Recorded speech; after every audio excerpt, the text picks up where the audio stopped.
I just made a choice, I'm doing this not to be the biggest and the best.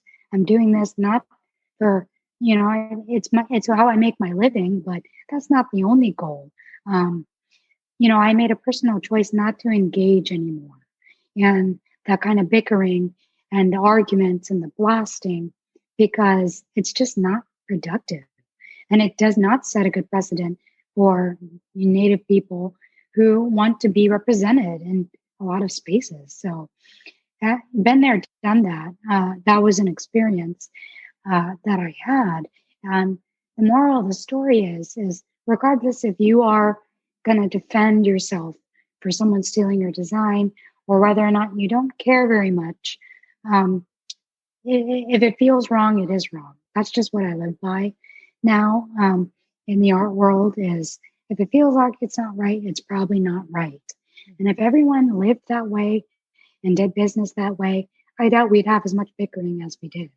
Um, so, yeah, it's complicated because I think it's natural, though, for Indigenous owned businesses to have conflicts with the Western world and the Western way of doing things.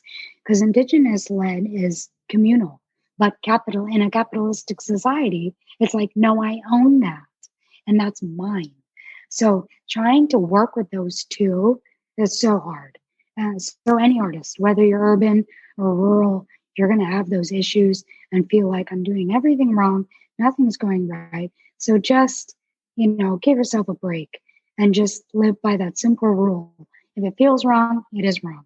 And, you live and you learn. Again, I have nothing against any other artist. I know artists who are really passionate about art stealing and they say, no, that's not right. And I support them.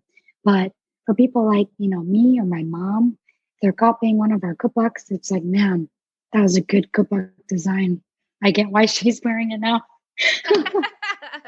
But, you show up at Quebec and next thing you know, she's wearing the same Multicultural as me.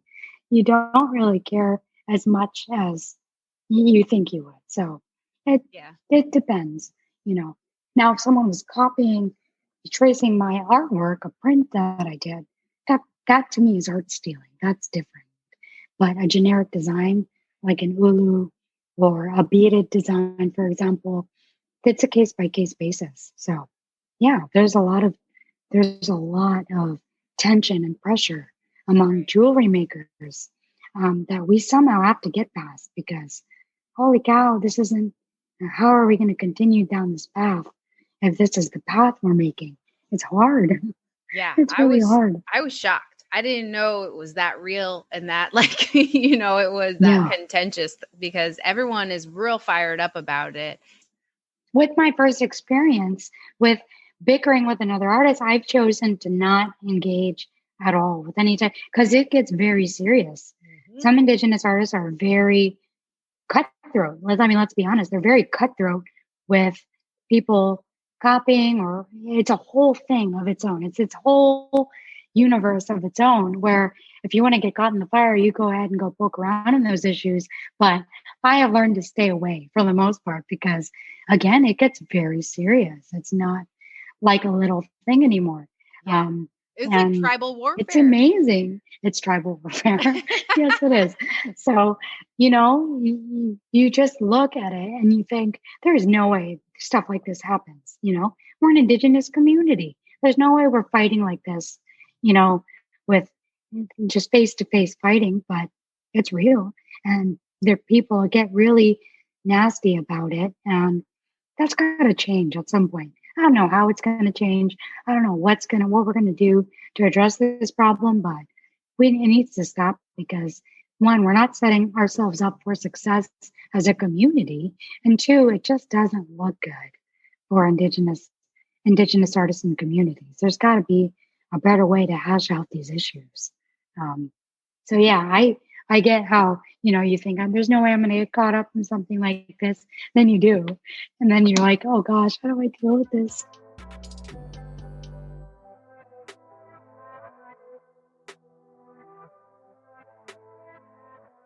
I feel you on the not engaging part. Do you think like that? Is that like a solution or a part of a solution that you think should happen?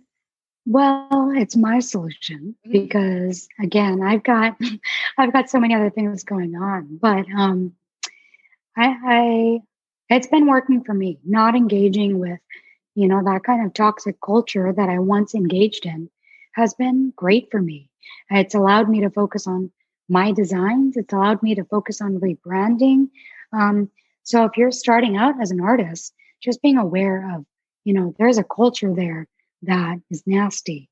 There's a culture there that is toxic, and you need to somehow disengage at some point, because otherwise, um, what you're doing really is, yeah, you're selling native art designs, but you're creating a sort of divide among the native community that's not helpful, productive, or, it's just not good. And so, yeah, my solution is to not engage anymore.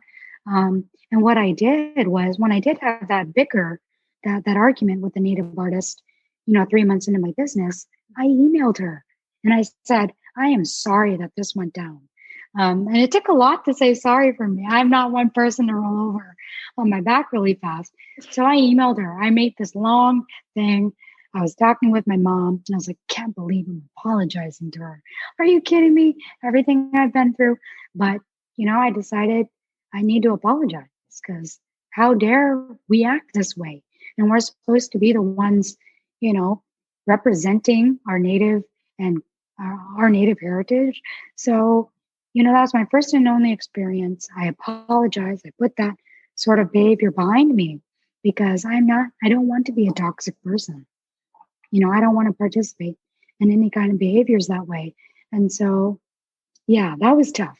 It was hard to apologize, but I did. Whenever I do those kinds of apologies, I'm always like, I'm just apologizing, really for myself, just like, yeah, right. No, it was hard because my first apology draft was, I'm sorry, but you did like kind of instigate. So I had to delete the but part and just say, I need to grow up and just apologize to apologize. Yeah. So, yeah. Yeah. You spoke a little bit about like these, some rural versus urban differences. Can you elaborate more on what it means to be a rural artist and what you understand that means to be in relation to like being an urban artist? Yeah, so I talk about this issue a lot. I advocate for rural artists every day. And on my Instagram, I talk about the challenges we faced compared to urban artists, only because it is nearly impossible to sustain yourself as a rural artist. That's why you don't see a huge population of rural Alaska Native artists with businesses on social media, because it is really tough. When we run out of supplies, we don't have a Walmart or a Michael's or a huge store to go to down the street. We have to order our supplies, wait a month, and shut down our shop for that month. Another issue is our internet bills for conducting online sales are like $300 to $800 a month. So, it's a grind. It's hard. There are rural artists, Alaska Native artists, all day at the Stockbuck, at the post office, trying to sell their designs. And what I realized was, wow, a lot of urban artists don't know that this is a problem. There's this idea that urban artists are more talented than rural artists, but no, the reality is you have more resources. You have more resources to sustain yourself. And a lot of it is just to educate. It's been successful. For example, I posted a screenshot of my internet bill. It was like, I think it was like $600 that month. Oh my goodness. So I was like, crap, I need to take care of that before I can buy more earring supplies. And this urban artist saw that post and she messaged me, and her name is Ashley Farrell. And she said, holy cow, had no idea your internet bill was that high. Do you need me to go to Michael's for you? Can I send you some canvases? That was so sweet. And I was like, wow, are you serious? Are you sure it's not too much? And I created like a little friendship with with an urban artist in Anchorage who she sent me supplies. She's always asking if I need anything. And, that's what it's about. Yeah. There's this misconception that I'm doing it to divide people, but it's like, some people don't know about the problems we face. Some people don't know that there's artists spending 7 hours a day at the post office trying to sell their designs because internet is too expensive. So, yeah, I advocate a lot for rural artists because it is hard and we don't feel that sense of community like urban artists do. So, yeah, it's something I talk about a lot. And I hope people don't take that as me just pointing out our differences for no reason. Like, hey, I got someone to help me out when I need help now. Because they're kind and they're willing and they want to see me succeed. I have that now. And so just kind of educating on the struggles we have. And sometimes it encourages other people to support specific rural artists because it's like, wow, I didn't know you guys had those issues. I'm going to go try and find a couple of rural artists on Instagram to buy their earrings. So that's why I do that. Sometimes I do it out of frustration because I'm like, are you kidding me? $600 a month for internet? I need to vent about this. But that's why I advocate so much for rural artists because it is hard. It is really hard. Were there negative responses to that post? Oh yeah. Because when you talk some truth, sometimes when you talk some truth, let's get the tea. Let's get the tea. So I got, in addition to that really great gesture from the urban artist who ended up going to Michael's and buying me canvases because I was struggling, there were maybe 5 messages from other urban artists that said, why do you talk about this so much? You're just trying to make us feel bad. You're creating a divide. You're dividing the urban artist community from the rural artist community. And my response is always, what community are you talking about? There's like 4 of us online. There's 4 of us rural artists online. There's no divide. We're strictly 4 artists. It's funny. But, my response is always, I'm just here to let other people know that this is what we face. And, if I have any clients that are going into a business meeting that can mention, internet's way too high in rural Alaska Native villages, then why not, do that while I'm venting and making myself feel better. So, yeah, there's some pushback from other urban artists because it makes them feel like it puts you into a sort of reality that you never thought you had to deal with or address. So.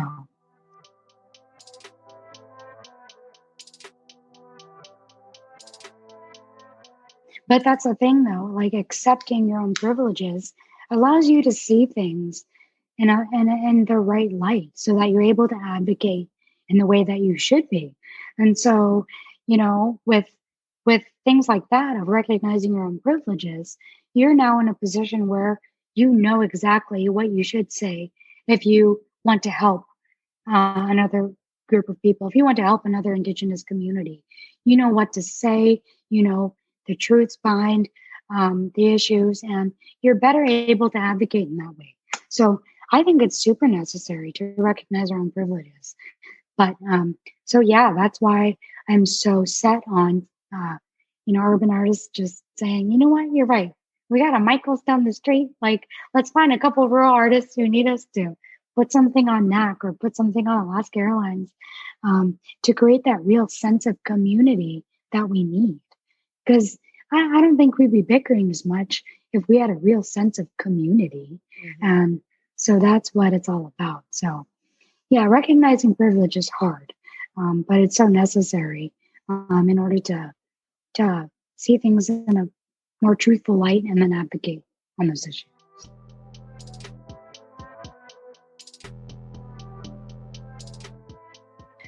Choose your battles because again, when you start establishing yourself as an Indigenous person who has a movement that they've started or just something that they started that is of importance, you've got to choose your battles. And, now that I'm a little bit more established and I realize there are, there's a lot of artists who are doing things similar to my art. I've seen some